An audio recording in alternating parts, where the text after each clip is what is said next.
ভাজা বানাবো। দেখুন আমি কিভাবে আলুর ঝুড়িটা বানাই, দেখতে থাকুন। প্রথম থেকে শেষ অবধি দেখবেন আমি আলুর ঝুড়ি কিভাবে বানাচ্ছি। তেল দিয়ে দেবো,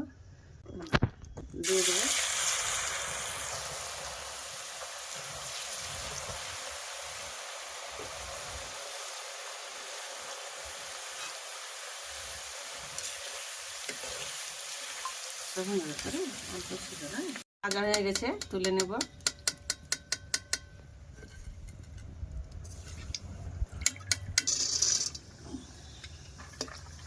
ভাজা হয়ে গেছে, একটু বিট লবণ ছড়িয়ে দেবো।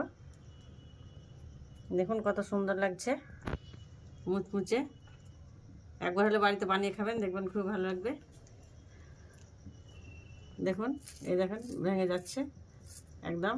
আলু ঝুড়ি ভাজাটা দারুণ হয়েছে। একবার হলে বাড়িতে বানিয়ে খাবেন, দেখবেন খুবই ভালো লাগবে।